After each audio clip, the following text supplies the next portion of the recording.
Hello student, welcome my YouTube channel learn and teach में आपका स्वागत है। आज हम इस वीडियो में डिस्कस करेंगे लेजर बीम वेल्डिंग के बारे में कि ये क्या होता है, इसका यूजेस के बारे में, इसका यूज हम लोग कहाँ करते हैं, इसके टाइप के बारे में, इसके कितने टाइप होते हैं, इसका कंस्ट्रक्शन के बारे में, आखिर में ये कैसे बना होता है, इसके पार्ट का नाम, कंपोनेंट का नाम, और फाइनली जानेंगे इसका हम वर्किंग के बारे में, आखिर में ये काम कैसे करता है। स्टूडेंट अगर चैनल में नए आए हुए तो चैनल को कल सब्सक्राइब, क्योंकि नए नए टॉपिक को हर दिन डिस्कस करते रहता हूँ डिप्लोमा लेवल की। तो चलिए स्टूडेंट, सबसे पहले समझते हैं कि लेजर बीम वेल्डिंग क्या होता है। लेकिन इससे पहले आपको समझना होगा कि लेजर मीन्स क्या होता है। लेजर मीन्स कहने का मतलब है, अगर इसका फुल फॉर्म दिखाया जाए तो मैंने यहाँ पे थोड़ा सा लिख के बताई है कि लाइट का फुल फॉर्म क्या होता है, कि light amplification by stimulated emission of radiation. Mean light के एम्पलीफिकेशन के यूज करके उसके रेडिएशन के सहयोग से एक बीम मीन्स प्रकाश के सहयोग से कोई भी मेटेलिक पीस को आपस में जोड़ देना, उसको एक तरह का लेजर बीम वेल्डिंग कहा जाता है। मीन्स लेजर के बीम के प्रकाश के सहयोग से कोई भी मेटल को यहाँ पे ज्वाइंट करना, उसको लेजर बीम वेल्डिंग कहा जाता है। चलिए थोड़ा सा एक्सप्लेनेशन समझते हैं। लेजर बीम वेल्डिंग को एक तरह का हमको LBW प्रोसेस भी कहते हैं। लिखी हुई क्या है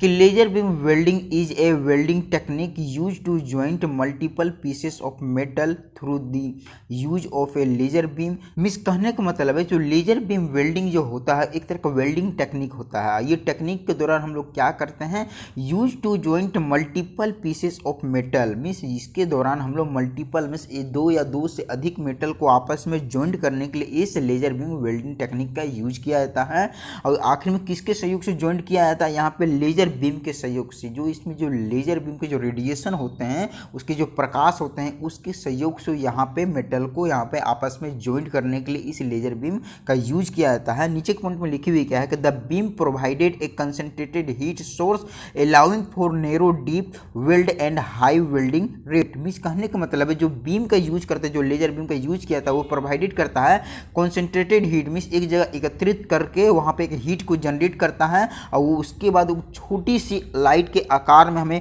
प्रवाहित कर देता है। उसके बाद वो डीप वेल्ड देता है। मीन्स वहाँ पे अलाउ करता है एक डीप वेल्ड करने के लिए और हाई वेल्डिंग रेट। मीन्स वहाँ पे एक तरह का आपस में जोड़ने के लिए एक फ्यूजन पैदा करता है और वहाँ पे जो भी मटेरियल का यूज करते हैं उसे एक तरह का मेल्ट करके उसके सहयोग से हम लोग दो मेटल को पीस को आपस में ज्वाइन करते हैं। उसी को एक तरह का लेजर बीम वेल्डिंग प्रोसेस कह सकते हैं। या फिर यूजेस की हम बात करते हैं कि लेजर बीम वेल्डिंग का यूज हम लोग कहाँ करते हैं, तो इसका अधिकतर यूज ऑटोमोबाइल इंडस्ट्री में किया जाता है। वहाँ टू मेटल मटेरियल को आपस में ज्वाइंट करने के लिए इसका यूज करते हैं। स्टील टू स्टील मीन्स कोई भी जो मेटेलिक जो मटेरियल होते हैं आपस में से ज्वाइंट करने के लिए इस लेजर बीम वेल्डिंग का यूज किया जाता है। और काफ़ी कॉम्प्लेक्स जगह पे इसका यूज किया जाता है, जो थोड़ी सी मुश्किल पड़ती है कोई अदर वेल्डिंग मशीन के सहयोग से जब ज्वाइंट करते हैं तब वहाँ पे जो ज्वाइंट करता है काफ़ी एक्यूरेसी के साथ और काफ़ी फाइन वेल्डिंग किया जाता है। और काफ़ी एक माइनर भी हम लोग कहीं पे वेल्डिंग कर सकते हैं अगर छोटी सी वेल्डिंग चाहिए, ठीक है, तो उस जगह पे इस लेजर बीम वेल्डिंग का यूज किया जाता है। अगर इसका हम टाइप की बात करते हैं तो इसके देख सकते हैं 4 टाइप होते हैं।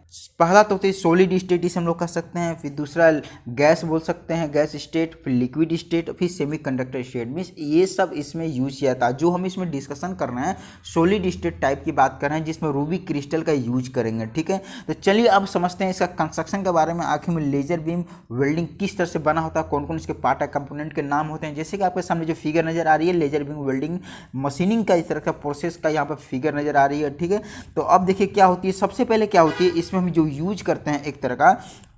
जो बीच वाली जो नज़र आ रही है आपके सामने, ये चीज़ को जो रेड रंग की नज़र आ रही है, ये चीज़ को यहाँ पे रूबी क्रिस्टल बोलेंगे, में इस एक तरह गहरा लाल बोलेंगे, जिसके सहयोग से यहाँ पे बहुत ज़्यादा अंदर में हाई टेम्परेचर क्रिएट करने के लिए ये बहुत ज़्यादा योगदान देती है रूबी क्रिस्टल। तो ये चीज़ को यहाँ पे हम लोग रूबी क्रिस्टल बोलेंगे,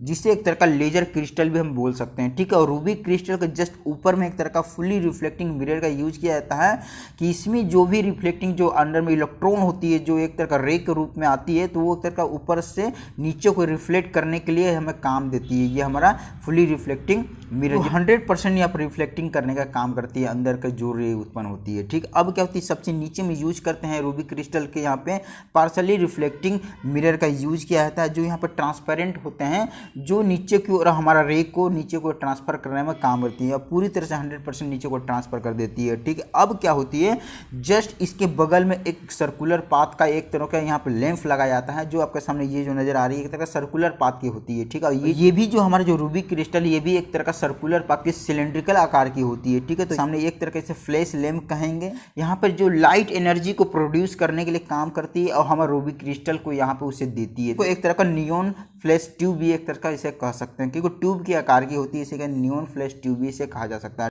अब क्या होती है, ये जो नज़र आ रही है पूरी सिस्टम जब बन जाती है तो उसके बाद यहाँ पे एक तरह का कूलिंग सिस्टम का यूज़ किया जाता है। जो हरे रंग की नज़र आ रही है को कूलिंग सिस्टम बोलेंगे, जो सर्कुलर पाथ में पूरी तरफ से चारों तरफ से लगी होती है, जो अंदर में हाई टेम्परेचर जब क्रिएट होती है तो उसे ठंडा करने के लिए इस कूलिंग सिस्टम का यूज किया जाता है, ठीक है। अब क्या होती है, जस्ट इसके नीचे की अगर हम बात करते हैं तो इसके जस्ट नीचे में यहाँ पे यूज किया जाता है एक तरह का यहाँ पे लेंस का, एक तरह का लेंस बोलेंगे, जिसे कन्वेक्स लेंस भी कर सकते हैं। जो आपस में जो रेडिएशन जो यहाँ पैदा होती है, जो रे होती है, उसे एक तरह का फोकस करने के लिए काम में आती है हमारा ये लेंस, ठीक है। और जस्ट इसके नीचे में हम यूज करते हैं एक तरह का यहाँ पे लेजर हेड नोजल का यूज किया जाता है। यूज किया जाता है जो डायरेक्शन हमें बताती है कि हमारा जो कौन डायरेक्शन में किस वर्कपीस के ऊपर कहाँ पे स्ट्राइक मारानी है हमारे लेजर बीम को, ठीक है। तो ये एक तरह का लेजर हेड नोजल इसे बोल सकते हैं। और इसके अंदर क्या होती है, एक और चेंबर बनी होती है जिसे एक तरह का सिल्डरिंग गैस चैम्बर बोल सकते हैं, अभी जिसके अंदर हम लोग सिल्डरिंग गैस का भेजा जाता है। ये हमारा तरह का सिल्डरिंग गैस का बोल सकते हैं, सिल्डरिंग गैस इसके अंदर भेजा जाता है। सिल्डरिंग गैस यहाँ पर किस लिए भेजते हैं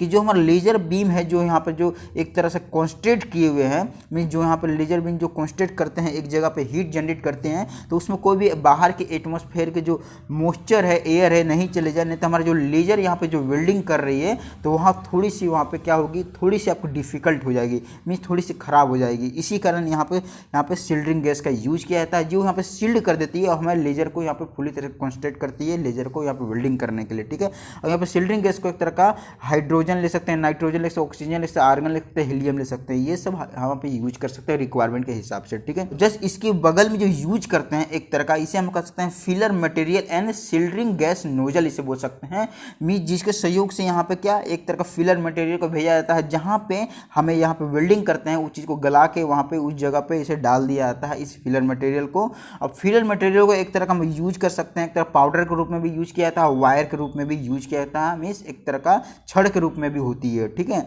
इसे एक तरह का फिलर मटेरियल कहते हैं। ये जो नजर आ रही है फिलर मटेरियल इसके बीच वाली है, और इसके बगल में जो लगती है ये फिलर मटेरियल डाला जाता है, और इसके बगल में एक तरह का सिल्डरिंग गैस का यहाँ पे भेजा जाता है। सिल्डरिंग गैस इसमें भी इसी काम करती है कि यहाँ पे hydrogen, helium, oxygen, argon, helium का यूज किया जाता है रिक्वायरमेंट के हिसाब से, जो हमारा पूरी तरह से सील्ड कर देती है और हमें एक तरह का जो ये हमारा जो वायर है, जो हमारा फिलर मटेरियल, उसे कॉन्स्टेंट करती है कि जहाँ पे हमें उसको डालना है उसके अच्छी तरह से वहाँ पे वेल्ड करने के लिए उसे कॉन्स्टेंट किया जाता है इस फिलर मटेरियल सिल्डरिंग गैस नोजल के सहयोग से, ठीक है। देख सकते हैं किस तरह से। अब जस्ट इसके नीचे में हम यूज करते हैं एक तरह का वर्कपीस को, यहाँ पे एक तरह का वर्कपीस बोलेंगे, जो वर्कपीस को हमें दो मेटल पीस को जोड़नी होती है वो वर्कपीस है, यहाँ पे इसे बोलेंगे। और जस्ट इसे फिक्सिंग कर दिया जाता है, ठीक है। यहाँ पे फिक्सिंग कर देता है एक फिक्सचर के सहयोग से, यहाँ पे फिक्सचर, ये साइड एक फिक्सचर लगे होते हैं और दूसरी साइड यहाँ पे लगी होती है, मीन्स दोनों साइड यहाँ पे फिक्सचर लगे होते हैं, दो आपस में दोनों को अच्छे तरह से ज्वाइंट करके रखती है और इसे हिलने नहीं देती है, ठीक है। तो यहाँ पे दोनों को आपस में जोड़ने के लिए यहाँ पे एक फिक्सचर का यूज किया जाता है। नीचे अब क्या होती है, इसमें हम पावर सप्लाई करते हैं, पावर डीसी पावर सप्लाई इसमें किया जाता है, जो अप्लाई किया जाता है, जो पॉजिटिव होता है आप देख सकते हैं किस तरह से यहाँ पे ज्वाइंट कर दिए यहाँ पे फ्लैश लैंप में, और जो नेगेटिव होता है ये साइड हम जो लैंप है इसमें यूज कर देते हैं, और यहाँ पे बीच में कैपेसिटर का यूज किया जाता है, ठीक है। तो इस तरह से पूरी इसकी कंस्ट्रक्शन हो जाती है। चलिए अब समझते हैं इसका वर्किंग के बारे में, आखिर में लेजर बीम वेल्डिंग किस तरह से वर्क करता है, आखिर में किस तरह से वेल्डिंग किया जाता है दो मटेरियल को आपस में, ठीक है। देखिए सबसे पहले क्या होती है, जैसे हम डीसी पावर सप्लाई को यहाँ पे सप्लाई करते हैं, मीन्स 3 किलो वोल्ट से लेकर 80 किलो वोल्ट से यहाँ पे जैसे यहाँ पे करंट यहाँ पे सप्लाई की जाती है तो ये चली जाती है हमारे फ्लैश लैंप में। फ्लैश लैंप में जाने पर फ्लैश लैंप क्या होती है, एक तरफ लाइट को प्रोड्यूस करने लगती है। लाइट को देख सकते हैं किस तरह से प्रोड्यूस कर रही है फ्लैश लैंप, और रूबी क्रिस्टल को यहाँ पे दे देती है। जैसे रूबी क्रिस्टल को लाइट को यहाँ पे प्रोवाइड करती है, लाइट एनर्जी को प्रोड्यूस करके उसे रूबी क्रिस्टल को देती है, तो उसके अंदर जो एटम है और एटम का जो इलेक्ट्रॉन है वो क्या काम करते हैं, रूबी क्रिस्टल का जो एटम है और उसके अंदर जो इलेक्ट्रॉन है वो जैसे ही एक्सटर्नल लाइट मिलती है तो वो लाइट को एब्जॉर्ब कर लेते हैं, और लाइट एनर्जी को जैसे ही एब्जॉर्ब करते हैं तो वो क्या काम करते हैं कि जो उसकी एब्जॉर्बिंग एनर्जी को है वो जो इलेक्ट्रॉन है वो जंप करते हैं। जैसे कि ये एक तरह का क्या है, इलेक्ट्रॉन है, इलेक्ट्रॉन है, जैसे ही लाइट एनर्जी इसमें देते हैं, जैसे लाइट एनर्जी इसमें देते हैं तो ये वो क्या कर जंप कर देती है। जंप करने का मतलब है मीन्स लो एनर्जी लेवल से, मीन्स जो इसको लो एनर्जी जो इसकी जो लेवल है वो हाई एनर्जी लेवल में इलेक्ट्रॉन पहुंच जाती है। जैसे ही लाइट यहाँ पे फ्लैश लैंप से लेती है तो हाई एनर्जी लेवल में पहुंच जाती है जब इसे एक्सटर्नल एनर्जी मिलेगी एब्जॉर्ब करने के बाद, ठीक है। और वहाँ पर ये इलेक्ट्रॉन क्या करेगी, वहाँ पर स्टेबल होने की कोशिश करेगी मीन्स, ठीक है। तो स्टेबल होने की कोशिश करेगी, जब स्टेबल नहीं हो पाएगी इलेक्ट्रॉन, देख सकते हैं कि तो ये स्टेबल जब नहीं हो पाती है तो वो एनर्जी को वहाँ पे जो रिलीज कर देती है, मीन्स छोड़ देती है। जो एब्जॉर्ब की हुई एक्सटर्नल पावर जो लैंप से लीव होती है वो इसे रिलीज कर देती है, और जो एक तरीके से जो छोड़ती है उस तरह से, ठीक है, जो एनर्जी को छोड़ती है एक तरह का, वो वहाँ पे रिलीज करती है photon of light, means photon of light के एनर्जी में वहाँ पे एक तरह का हमारे जो लाइट ली हुई थी उसे रिलीज कर देती है, और ओरिजिनल पोजीशन में इलेक्ट्रॉन आ जाते हैं लाइट को वहाँ पे रिलीज करने के बाद, ठीक है। लाइट निकलती है रूबी क्रिस्टल में, तो इलेक्ट्रॉन को छोड़ी हुई जो लाइट होती है जिसे हम लोग एक तरह का इमिशन ऑफ फोटोन कहते हैं,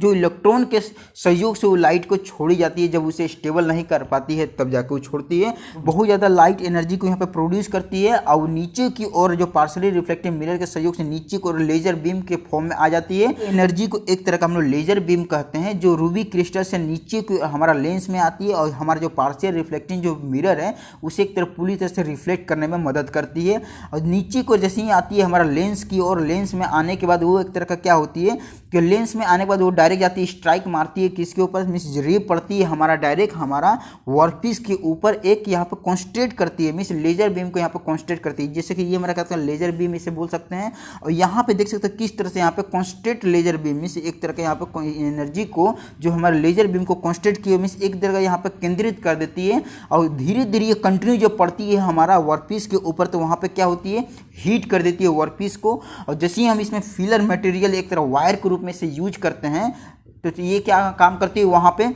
फिलर मटेरियल को यहाँ पे मेल्ट कर देती है, मीन्स एक तरह का मेल्ट करके वेपोराइज कर देती है, और यहाँ पे जो हीट जो टेम्परेचर उत्पन्न करती है उसे मेल्टिंग करने के लिए 25,000 डिग्री सेल्सियस से लेकर 28,000 डिग्री सेल्सियस तक हीट उत्पन्न करती है, जो किसी चीज़ को यहाँ पे मेल्ट और वेपोराइजन करने के लिए बहुत ज़्यादा होती है, ठीक है। तो मेल्ट करने के बाद धीरे धीरे यहाँ पे वेल्डिंग करने लगती है, फिर जो गैपिंग होती है हमारा जो वर्कपीस के उसमें धीरे धीरे फिल करने लगती है, और धीरे धीरे वेल्ड करने लगती है, आपस में एक दूसरे को यहाँ पे ज्वाइंट करने लगती है। तो इस तरह से यहाँ पे कॉन्सेंट्रेट करने के बाद हमारा लेजर बीम वेल्डिंग यहाँ पे वर्क करता है, और यहाँ पे इस तरह से ज्वाइंट कर देता है। अब क्या होती है, जैसे ही हम इसके अंदर कोई भी सिल्डरिंग गैस भेजते हैं, ये जो नजर आ रही है लेजर बीम के जो यहाँ पे जो नोजल लगे हुए हैं, लेजर हेड नोजल, तो ये क्या काम करती है, जैसे ये जाती है लेजर बीम को यहाँ पे कॉन्सेंट्रेट करने में बहुत ज़्यादा मदद करती है, उसे एक तरह का यहाँ पे जो देख सकते हैं किस तरह से पूरी तरह से यहाँ पे एक तरह का शार्प नोजल बनाने में, एक तरह का नेरो करने में बहुत ज़्यादा मदद करती है सिल्डरिंग गैस, और बाहर की जो एटमॉस्फेयर में एयर है मॉइस्चर उसे यहाँ पे जो जहाँ पे वेल्डिंग हो रही है वहाँ पे नहीं जाने देती है। और यहाँ पर भी जो सिल्डरिंग गैस का यूज कर सकते हैं मान ली हीलियम का भी,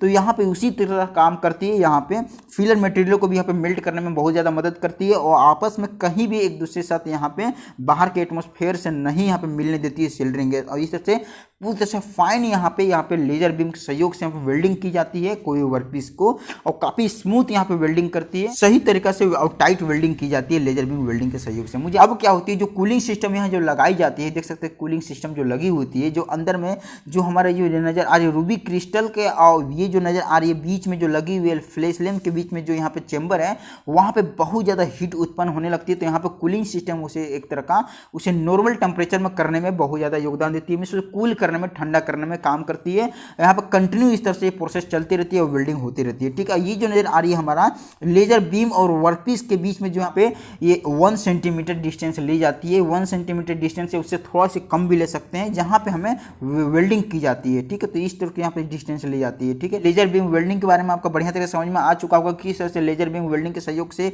दो मेटलिक पीस को आपस में ज्वाइन कर दिया जाता है लेजर बीम के सहयोग से। तो वीडियो देखने का थैंक यू। चैनल में नया हो तो चैनल को कर ली सब्सक्राइब, हो सके तो वीडियो को कर दीजिए लाइक। धन्यवाद।